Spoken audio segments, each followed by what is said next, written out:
You're listening to the We Are Libertarians podcast network. Find all of our shows at wearelibertarians.com. About a mile off the Northumbrian coast in the year 793, monks went about their daily routines in a monastery on the island of Lindisfarne. Unfortunately for the monks, this was not going to be a regular day. The Anglo-Saxon Chronicle reads, "In this year, fierce foreboding omens came over the land of the Northumbrians, and the wretched people shook. There were excessive whirlwinds, lightning, and fiery dragons were seen flying in the sky. These signs were followed by a great famine, and a little after those, that same year, on the 6th Ides of January, the ravaging of wretched heathen men destroy God's church at Lindisfarne." A scholar who was in Charlemagne's court at the same time described, "Never before has such a terror appeared in Britain as we have now suffered from a pagan race. The heathens poured out the blood of saints around the altar and trampled on the bodies of the saints in the temple of God like dung in the streets." The monastery at Lindisfarne was founded about 160 years earlier in the 630s by Saint Aidan, who came from Ireland as a missionary to the Anglo-Saxons. In 685, the great Saint Cuthbert spent his final years at the monastery as the bishop of Lindisfarne. The island, which today is called the Holy Island, was decimated by Viking raids on that day in 793. This raid marks the beginning of a new era in Anglo-Saxon history, the Viking Age. Welcome to the History of Modern Politics. My name is Chris Spangle. That voice that you heard is Matt Wittlief. And today we are discussing the Vikings and the King of the English, a major development in the history of Britain here on the History of Modern Politics. This is episode 6, but if you are hearing this in the free feed, there are all kinds of episodes 7, 8, 9, 10 are already available at historyofmodernpolitics.com or to We Are Libertarians Plus members. So please go check that out and make sure you sign up. You'll also get show notes, our reading lists, which are... Matt, it takes me as much time to put together the reading lists as it does to edit the episodes. So there's tons of resources. This is a guide, and the History of Modern Politics is a guide to help you understand how our modern politics developed through the lens of Britain initially. And our goal is basically just to give you the highlights of history and then help you to take those reading lists and move on to study the things that interest you. And this era is one of my favorites, and Alfred is someone that interests me, and the Viking Age, I think, is very interesting. Mm-hmm. And, Matt, it's so interesting that Netflix made a TV show called The Last Kingdom out of it, which we both enjoy, and many people, I'm surprised at how many people know that show, and this kind of tells you the history of that entire series. Yeah, we're going to be right square in the middle of it. I think we'll reference a couple places of how it aligns to episodes in The Last Kingdom here as we go through things today. And so we're covering the era where we left off in Britain in episode 4. So we'll pick up the dates from about 825 only through 935. We're only going to cover about 100 years here today as our episodes kind of continue to go through time now. The time span that we'll cover is going to be a little bit shorter, but we've got the legacy of one of the most famous English kings, Alfred the Great, here today. Isn't it funny that 100 years in our world feels in our lifetime feels like forever, but when you're talking about history, it's just this is only 100 years. The last episode we did 500. Yeah. Now, why is this era important, Matt? Well, first we're going to cover the legacy of Alfred the Great, right? And he's, quote, the great for a reason. His political, religious, educational, legal reforms all really helped mature the Kingdom of England into, first of all, a Kingdom of England, and out of those clan-based tribal societies that we've kind of talked about that emerged, kind of evolved into the heptarchy. You had kings and over kings and things like that, and we're not squarely 100 years here before this in true tribal nature, but Alfred takes it kind of the next quantum leap forward, and probably more importantly, also his sons and grandsons, right, really cement the infrastructure, if you will, that Alfred starts to put into place. But he did have one major thorn in his side, Chris, and that is our friends, the Vikings. Yeah, the Danes or the Northmen. They come from Scandinavia, which is, as we discussed in episode 4, the homelands of the Germanic tribes. So the Angles, the Saxons, the Franks, the Goths, the era that historians refer to as the Viking Age runs from 793, Lindisfarne, to 1066, the Battle of Hastings, when the Normans come in and completely change everything. While the bookends of this era align to historically British events, in this episode we'll see the impact of Scandinavians in both Britain and France. So we're continuing on when the native British call for help when they're being attacked by Vikings. The Anglo-Saxons move in, and that just kind of continues. People from the interesting thing about Britain, Matt, is that the Northmen and the Franks from the south and the even Spaniards, what would be Spain today, like all move into Britain. It's a rich area of resources that kind of have these convulsions, and the 1066 is the delineator between the tribes and then just we'll get to the Normans, but they're psychos. they're the worst of them all, and they really like solidify power. But this is the beginning of those threads. So let's start with Egbert and pick up from episode 4, where we had the Bretwalde Egbert of Wessex, who ended the Mercian supremacy. So tell us a little bit more about how this all started to develop in 825. Yeah. I mean, if you remember from episode 4, Mercia, the area kind of in central England, as you think about it today, or central Britain, that was really the power center. But Egbert defeats the Mercians in battle in 825 and kind of creates overlordship of the rest of England at that point. That's the concept of the Bretwalde. And however, it didn't last that long. A couple of years later, the Mercians, kind of regained that independence, and, kingship wasn't fully hereditary yet at this time, but Egbert was able to make the right alliances and deals and secures the throne for his son, Ethelwulf, in 839. And with that alliance, Ethelwulf is controlling both Wessex, which is in the south and west, if you recall, and Kent, which is over in the southeast. And so his oldest son is given Kent to kind of rule as a sub-kingdom immediately. And then a few years into his reign, his daughter is given to marriage to the king of Mercia to try to continue to form and cement some alliances and strengthen relationships. And interestingly, and I think this is a theme we'll see through the next episodes. I mean, we think about the Dark Ages as a time where, people are just living in like huts and there's no communication or things like that. But no, I mean, King Ethelwulf goes to Rome in 855. I mean, the concept of pilgrimages, you'll see sprinkle out here throughout the next 2 episodes, because there are people traveling all across the territory that were, all across Europe and into Jerusalem and places like that. Oh yeah, 500 years almost before Christopher Columbus, the Vikings were landing in, Northern America. You have tin that is from Britain, in the south of Britain, in parts of ancient Greece. And in ancient Greece, there's British tin. And so you have a large amount of movement, even in ancient times. So we call it the Dark Ages because we don't have a lot of written record, which we'll see Alfred start to correct in this episode. But that doesn't mean that human movement stops. People who exist before the 1200s, basically, when you really start to get a lot of written records, still are moving and convulsing and traveling and exploring and pilgrimaging. So that's right. I think that the walk to Rome, through the main part of Europe, wasn't it 9 to 14 days, depending on weather and your strength? Sure. Yeah, and you had all kinds of like little stops and gas stations, basically, through there. So yeah, this is, even though it's the Dark Ages, we're technically talking about that. It doesn't mean that people stop. There is movement. Yeah. So Ethelwulf has a few sons, and his as we said already, he's given Kent to one of them. He gives his next oldest son, Ethelbald, the kingdom of Wessex, to kind of rule in his absence.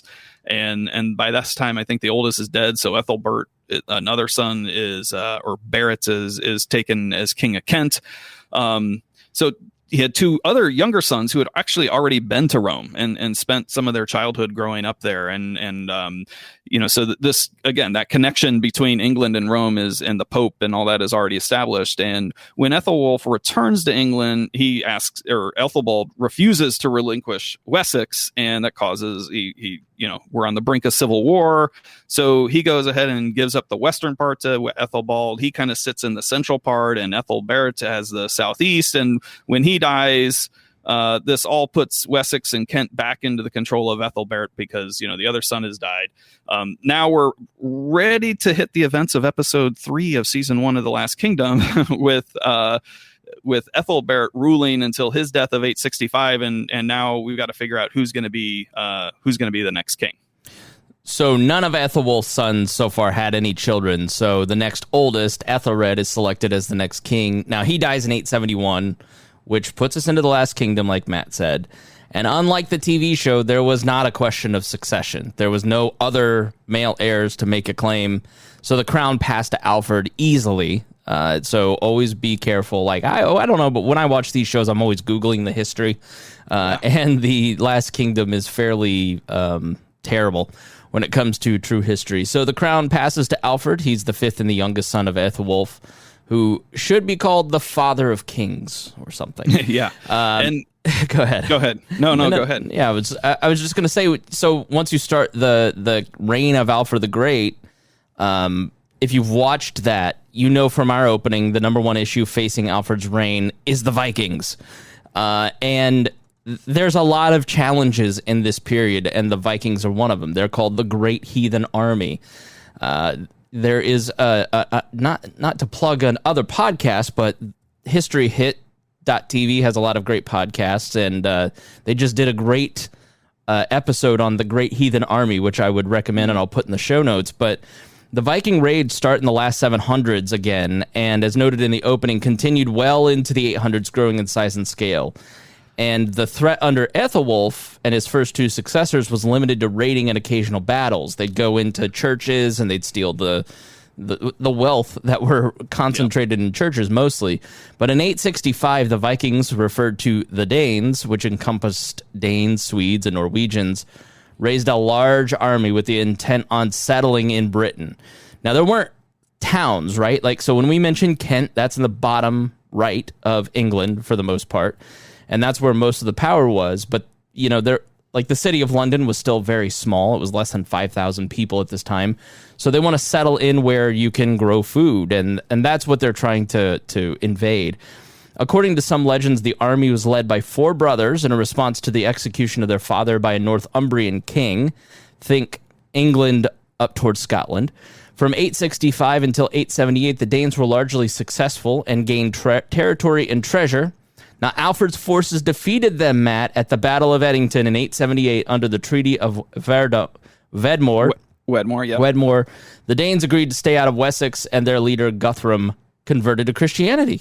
Right, and so this establishes the time or the policy known as the Danelaw, right? So Alfred is able to retain Wessex, and the eastern part and the northern part of England is settled and ruled really by these Danish invaders by these Vikings. But you are beginning to see the influence of Christianity already taking hold on the heathens of the Vikings, right? As they slowly start to convert from their Norse pagan religions over into Christianity and try to, with varying degrees of success over the years, cohabitate and coexist with the English. Yeah, we tend to think that, we have this view of the English, and then the Vikings come over and they really meld in together. It's like the Romans. When we talked in previous episodes about former Roman generals becoming, British and British rulers, everybody kind of melds together. It's that melting pot concept. So, Alfred continues to rule over Wessex and Kent. Think London over to the right there, with Western Mercia as a sub-kingdom. And this is where Alfred's impacts start to really take place. So in the late 1880s or early 1890s, Alfred published the Doom Book. The word doom comes from the Old English word for law or judgment. So this is really like a book of laws. and just kind of codifying what were standards and norms in their culture. Now, Alfred combined the codes of law that came from Ethelbert of Kent, recall him as the royal convert to Christianity in the early 600s, Ine of Wessex from the late 600s, and may have simply borrowed from a later version of Kentish law, and Offa of Mercia, the most illustrious of all Mercian kings, Matt, who corresponded with Charlemagne during his rule in the late 700s. Yeah, we didn't get too deep into Offa, but in episode 4, but he was, in fact, a very powerful Mercian king. And so Alfred combines all of these sources together. He adds in the 10 Commandments and writes, pretty long introductions himself of his kind of view of the law and things like this. So while there had been aspects of written law here and there throughout Britain, this is really a consolidation, a unification, and a big step forward in terms of trying to cement written law into English society.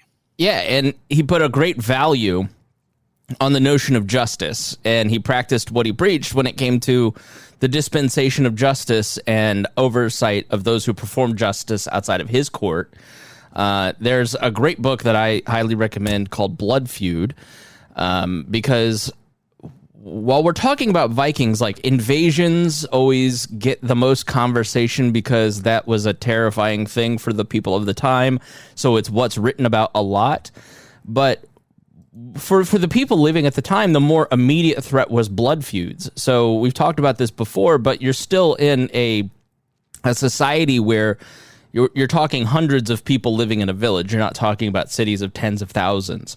And so you'd have various tribal leadership, and they'd war with each other. Or if you're in close contact and you kill somebody's cousin, they're allowed to come and kill you or do what they want with you. And so justice is meted out really by vengeance. And so the blood feuds in this period start to really, like, and this book really does a great job of telling some of those stories by Richard Fletcher, about how much of a threat it is to the cohesion of the kingdom and how intense it is. Even into the 1200s, the death toll, like, if you live in London now, 1 in 100,000 people is the death rate.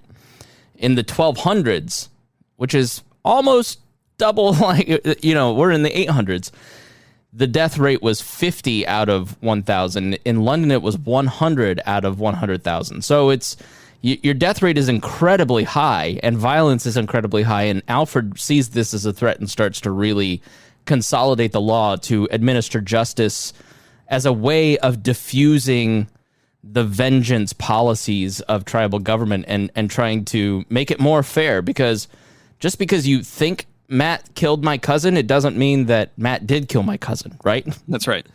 Yeah, and the notion of a weregild, I think, that comes up in the Last Kingdom series, and it comes from the Germanic heritage of, if you commit a crime or kill somebody, there's a certain amount of payment that you have to give to the family, and sometimes it was pretty hard to make that payment. Which, if you can't make that payment, then vengeance often becomes the next best thing. And we talked about there aren't prisons either. Like, if you committed a crime, you paid a fine and you moved on, and that existed till Henry II and the Plantagenets. But there weren't prisons. You got caught stealing, you got your hand cut off. So. That's right. And like we said, Alfred practicing when he preached. The king holds kind of the oversight of justice throughout the land. So as he's, giving the right to perform justice to lower officials and things like that, if they don't do it the way that he wants, it's not like he goes and kills them, but he does remove them from their post and really is, like we said, trying to reinforce this notion of justice. So the next big contribution that Alfred makes to history and is promoting the formal use of the English language, right? So the church is in the legal code still remains mostly Latin, but the knowledge of Latin by this time is continuing to decrease even amongst the nobility. And so Alfred makes the steps to set up court schools in his court, right, to teach English. The Doom Book is written in English, and there's a lot of other projects, including his most ambitious project, that is written in English as well. Should we take 1 minute to explain what a court is? because I think this as it starts to develop in this period, it's going to become more common. Tell us, briefly, what does it mean to be in Alfred's court? Yeah, I mean, the court is essentially the household, if you will, within the palace, right? So it's again not just. I think we talked briefly about this around Charles Martel. It's not like the immediate family of the king, but it's all of his retinue, if you will, right? The people who are helping administer day-to-day operations of the palace. It's people who are related closely to the royal family. It is often then some of the even the high-ranking nobles who are from that same region might also live in the palace. So this entire kind of administrative apparatus of running the kingdom, if you will, is, quote unquote, the court. Yeah. And eventually, once we get into the Tudor era and, Louis in the 1600s, they're locking all the nobility up in Versailles, and it becomes a much larger court. And it's basically like Congress of the time, I guess, in some ways. But so this leads us to the Anglo-Saxon chronicles. So language being centralized, obviously, is a very powerful force, but so is history. And the documentation of the Anglo-Saxons' history was developed through Alfred's court in English, and it serves as an important source of history that survives to this day. It's one of the things that lifts us out of that notion of the Dark Ages. So Alfred had several copies made and had them distributed to monasteries across the realm with instructions for them to continue to add to the chronicles. So if you remember us talking about Bede, he's, it's this very matter-of-fact paragraph about what happened with this ruler, and then that led to this, then that led to this. That's sort of what the Anglo-Saxon chronicles read like, but it's incredibly important for our view, looking back, to understand what is important, Matt. Yeah, and several of these manuscripts have even survived to this day. We don't think we've got the original, but, this... sometimes trying to sort out what version B says versus version F, right, are some of those challenges. But this has been an incredibly important piece of literature that have allowed us to reconstruct a lot of what happened in this era. So that leads us to the death of Alfred in 899, Matt. Yeah, and by this time, the Danes are somewhat contained, right? I mean, that doesn't mean there's no fighting. Wessex is now really holding primacy over the rest of the Anglo-Saxon kingdoms, and Mercia was already under de facto rule by Alfred's daughter, Aethelflaed. So her husband, Lord Ethelred, seemed to have been incapacitated with some sort of injury in the early 900s. And Ethelflaed is really ruling in her own right and continues to rule even after his death. I mean, I think this is a notable piece of history that, the Mercians don't go off and, find the next lord or sub-king. They allow her to continue to rule as the Lady of the Mercians till the end of her life in 918. And through this time, she's really joining up with her brother, Edward, who's known in history as Edward the Elder, who took on Wessex and the full kingdom of the English as he takes the throne in 899 with the death of Alfred. So Edward continues in his father's footsteps with victories over the Vikings and further solidifies Wessex as the power base for the, quote, King of the English. And as we noted, this is supported by his sister Aethelflaed. Edward's reign continues until his death in 924, and his sons become successive kings through 955, so another 25 years or so. And his son Aethelstan bears special mention as a ruler who best continued the legacy of his grandfather, Alfred the Great. Now, Edward had 14 children. Aethelstan helped arrange dynastic marriages for his sisters to the royal families on the continent. And that gives us, Matt, a good segue to bring people up to speed on the events on the continent across the channel. That's right. So if we look first at his sixth child and his third oldest daughter, Edgifu, she is married off to Charles the Simple. And this is probably as early as 917. So while Edward is actually still alive. So if you remember at the end of our last episode, episode 5, Charles the Fat was the sole remaining adult male heir in of Charlemagne, which gave him control of the entire Carolingian Empire. It didn't last long, and it wasn't really due to death. He was considered a weak ruler. He was having troubles of his own in fighting off the Viking raids in France.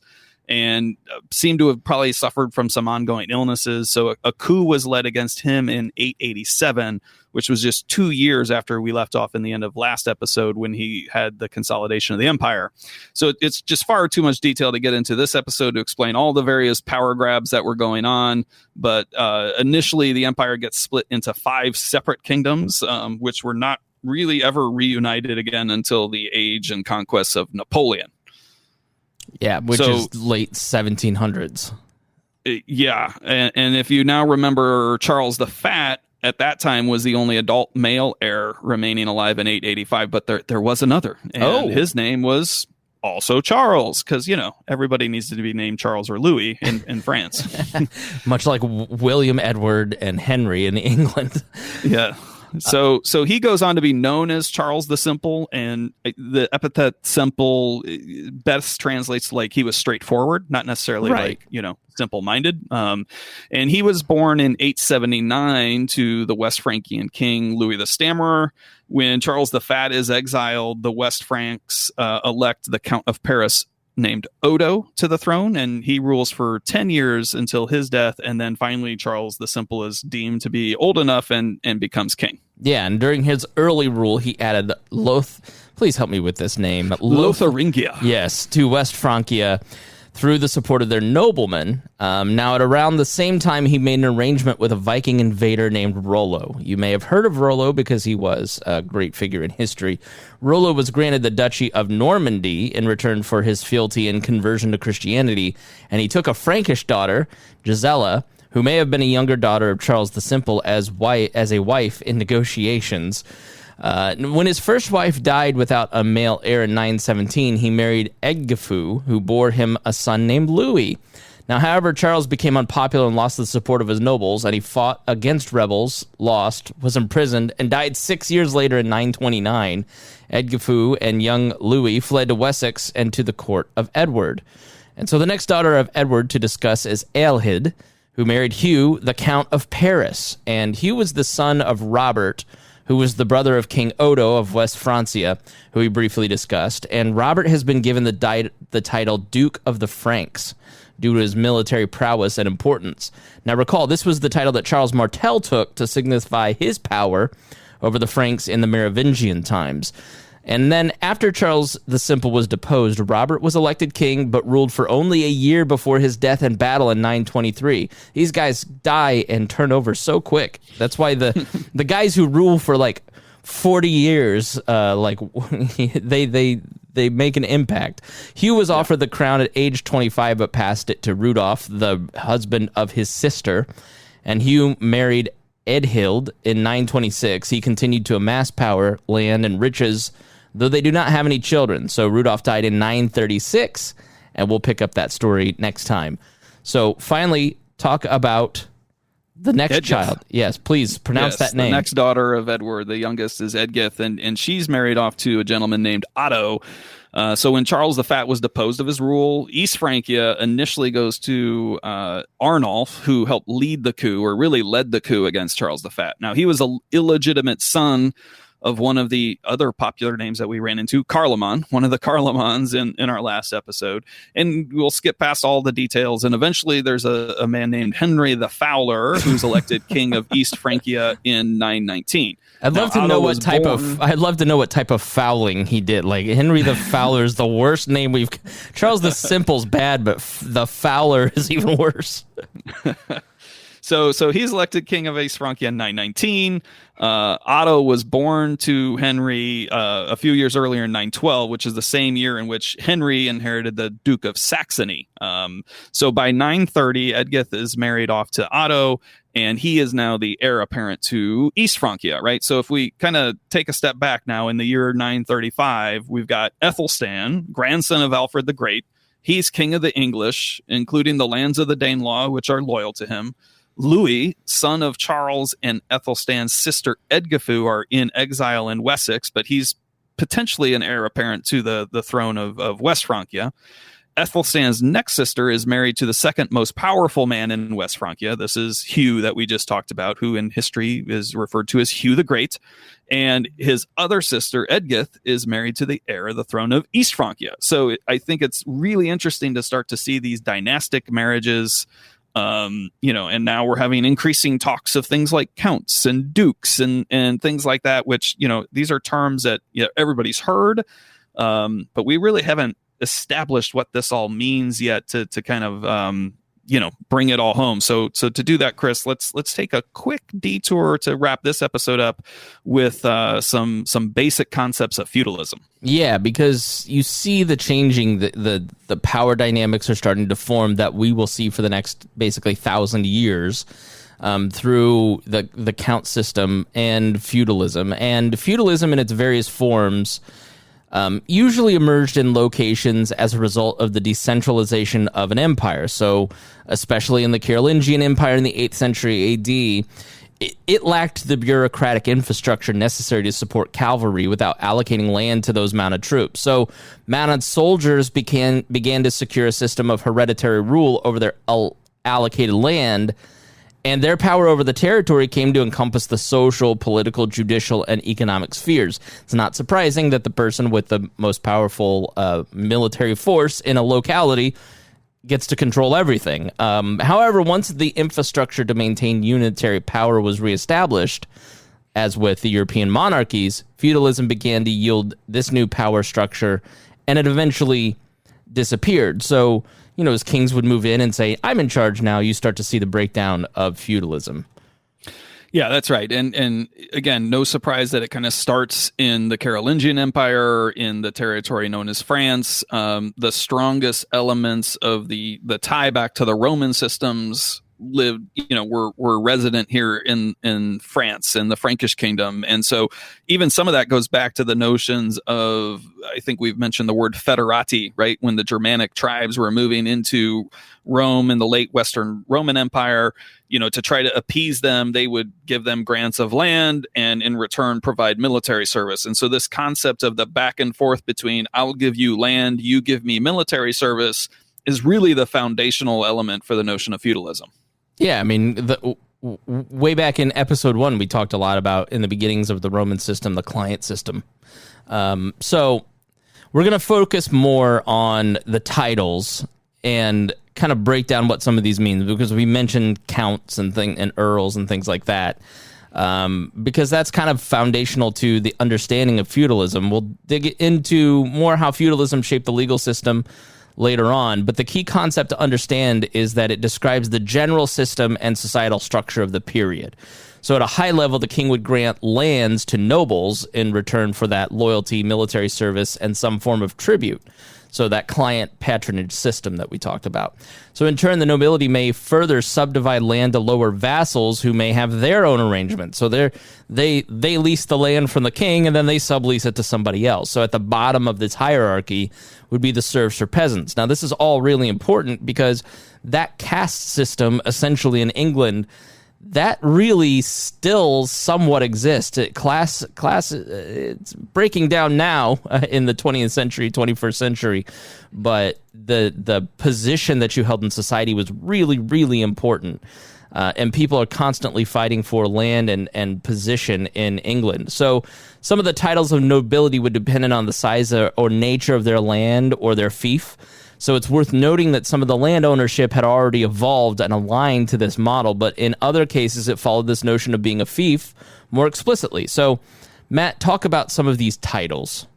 Yeah, so in general, right, and this gets far more sophisticated and intricate and complex as the centuries progress. Because the people in power want to create new things. Subdivide even right. further, right? So they can give it away. But the lowest rank we should be aware of right now is that of baron, right? And barons are going to come up very significantly in some of the upcoming episodes here. So barons held title across one or more estates, and notably, they would have less territory than which a count would hold, right? And within the regions of the count. So barons may have received land grants directly from the king, but they might have also received it from a count. So the name count, Chris, right, originally comes from the Latin word comes, which really means companion. And that title was used in Roman times for the high-ranking officials, sometimes civil, sometimes military. And the French developed this notion of a county, which is, a territory over which a count presides. Now, in England, the equivalent of a count, that word evolved to be an earl. So you've heard of earls. That's really just the English equivalent of a French count. And that is partially derived from the word elderman, which was used in the Anglo-Saxon era, but probably more likely, emerged from the old Danish word called jarl, right? And so counties in Anglo-Saxon England were not called counties. They were called shires, which we've all heard of a shire. So that helps you understand what a shire actually is. It's the same notion of a county. Yeah, it's interesting that America ended up with counties and not shires. I'm in Marion County.